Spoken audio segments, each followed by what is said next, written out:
Olá, vamos ao nosso evangelho de hoje.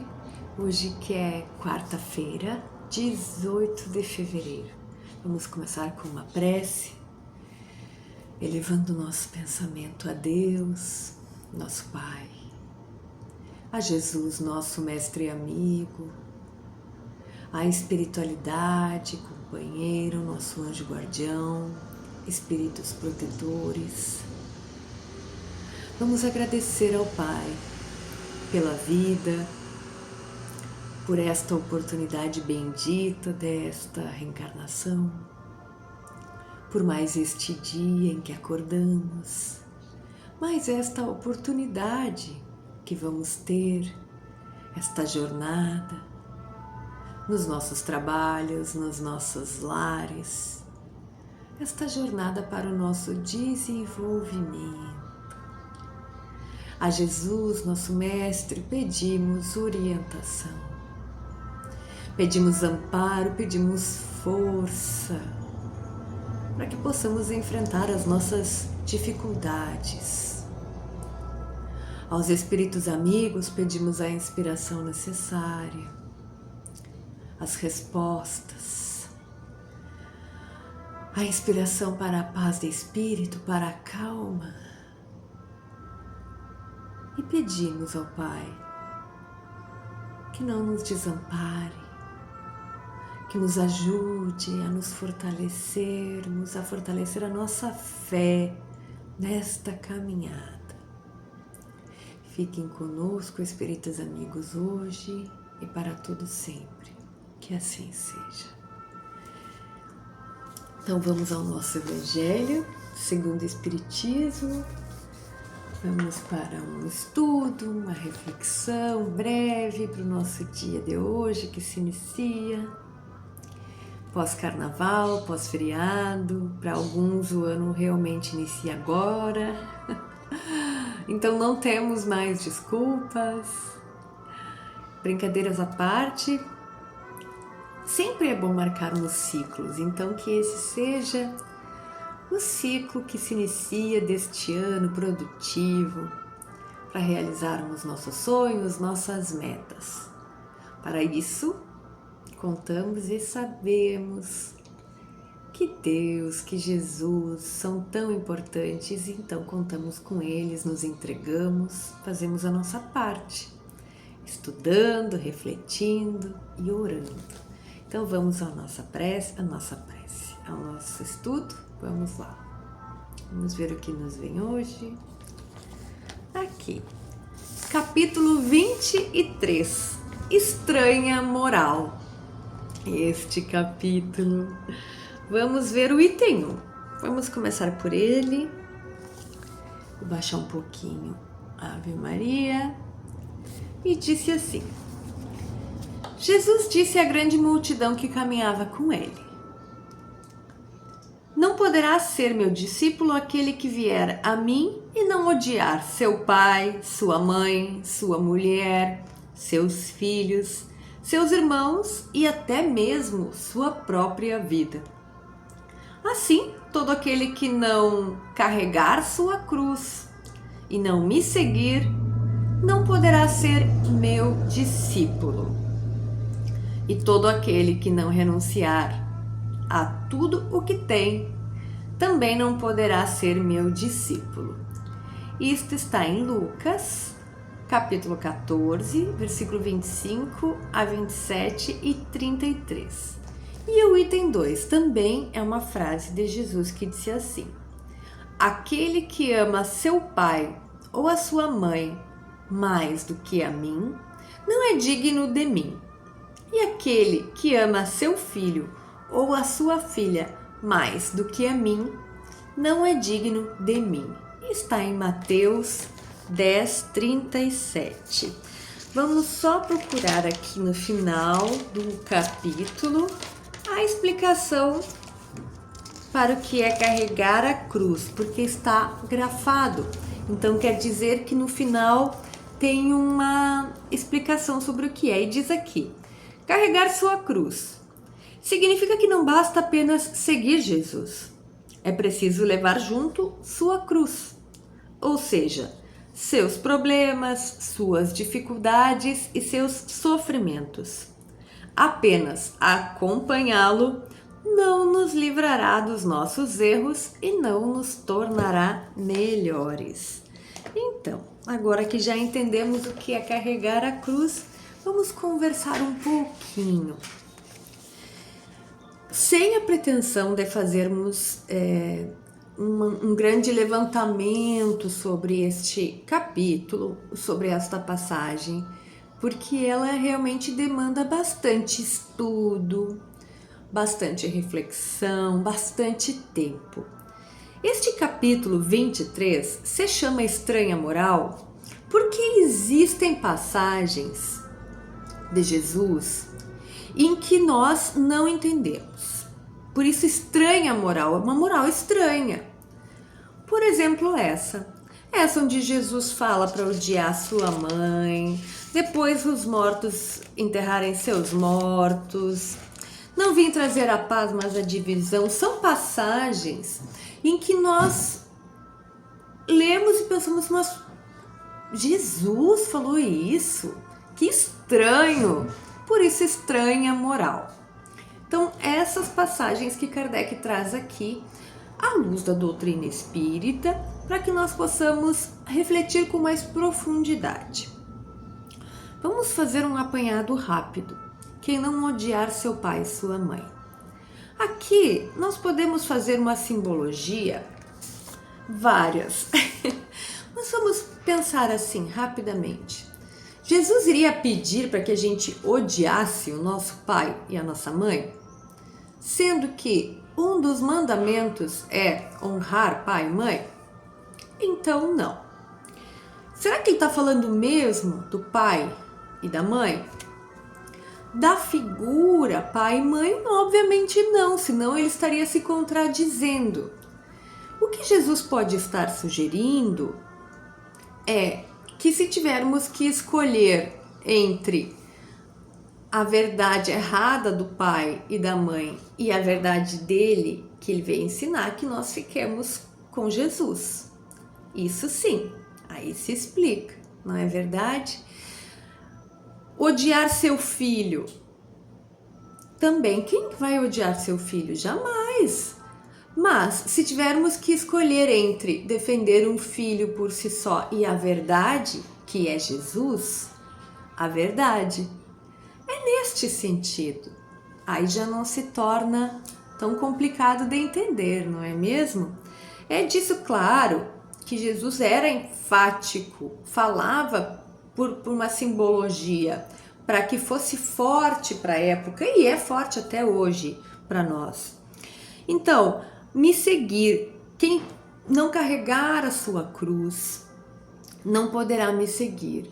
Nós já falamos aqui que muitos seguem Jesus só mais por uma questão social, mas não segue de verdade.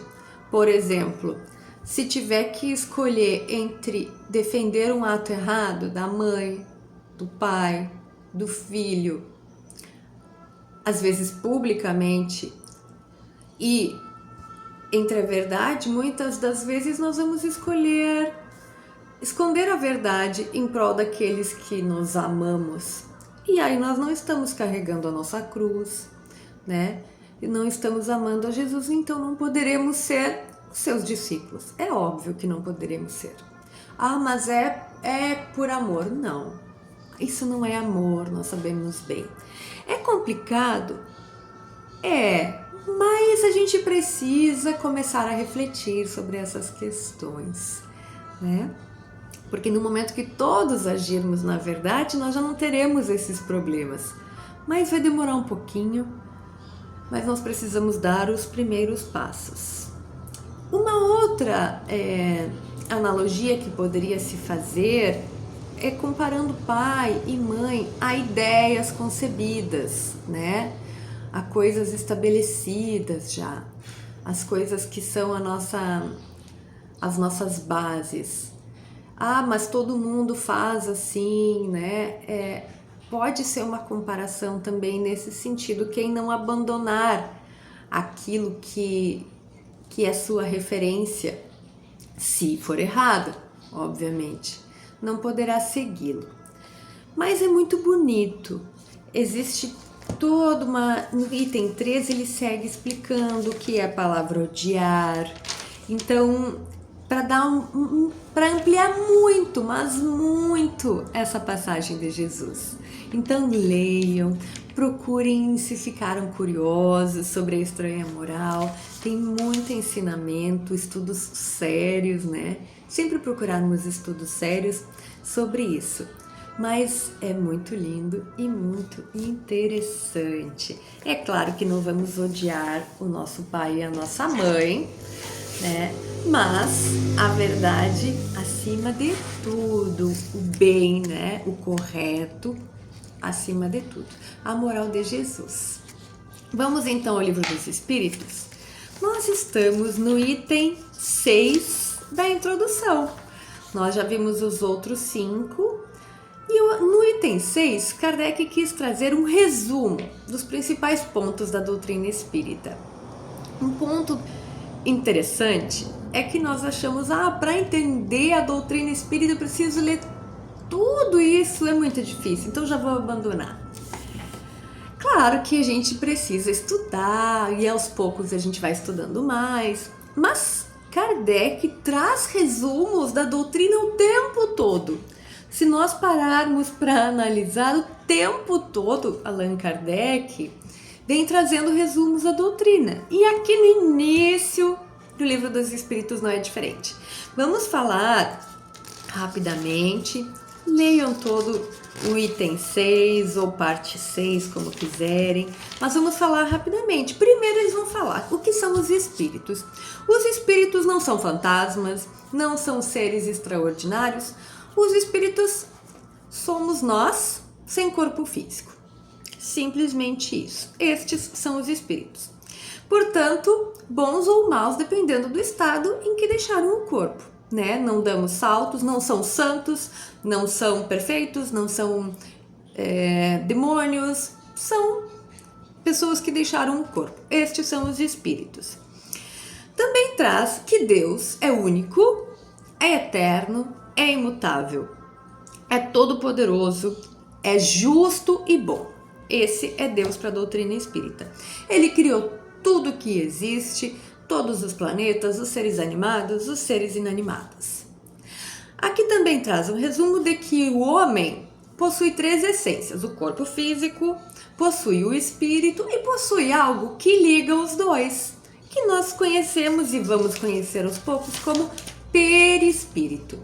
O que liga o corpo físico ao espírito é o perispírito. Por enquanto é o que nos basta saber. Também traz aqui que os espíritos estão em diferentes categorias, conforme o nível de evolução em que estão. Como as séries, tem uns que estão na pré-escola, outros que estão no ensino médio, outros estão na faculdade. Assim os espíritos. Nós somos espíritos de terceira ordem.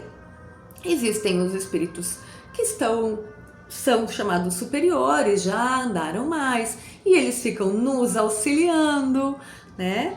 Existem os inferiores, muitos de nós, outros ainda inferiorizados, que sentem prazer em fazer o mal, ou só conseguem sentir ainda os prazeres sensíveis ao corpo físico, são muito agarrados a esses prazeres. Também fala, se existem esses espíritos em diferentes classes de evolução, como eles evoluem? Reencarnando. E o que acontece nessa reencarnação?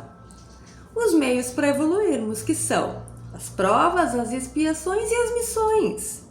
As provas, nós escolhemos elas ou escolhem para nós, conforme o caso, né? Os espíritos amigos mais evoluídos podem escolher por nós as nossas provas, as nossas expiações.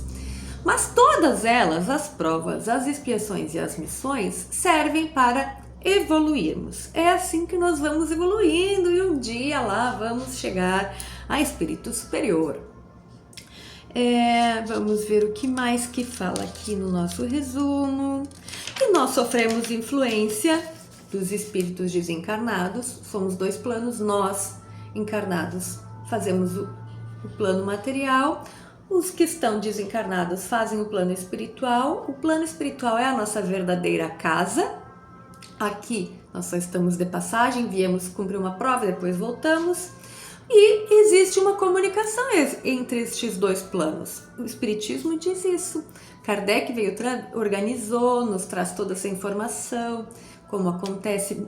Isso tudo a gente vê melhor no livro dos médiuns. E existe então, e essa conversa, essa relação entre os dois mundos acontece pela mediunidade em si, quando é mais ostensiva, ou pela inspiração. Nós sempre falamos na nossa prece, né? Pedimos a inspiração dos bons espíritos. Eles vêm nos auxiliar.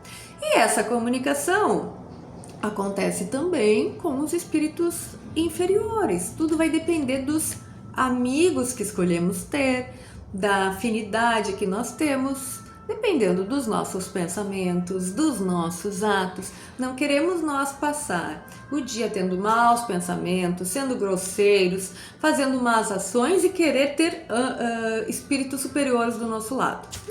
A lógica nos diz que não é assim que acontece.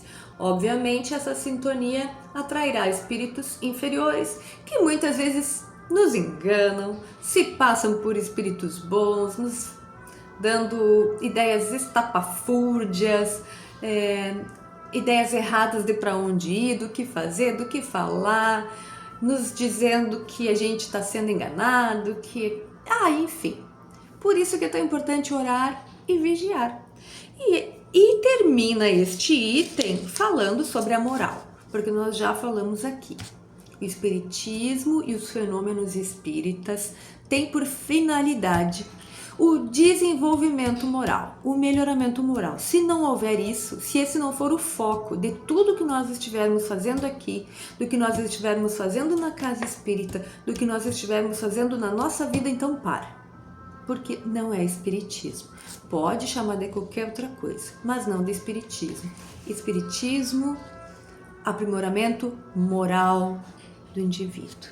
Esse é o resumo que Kardec traz aqui, mas leiam porque é muito bonito esse resumo.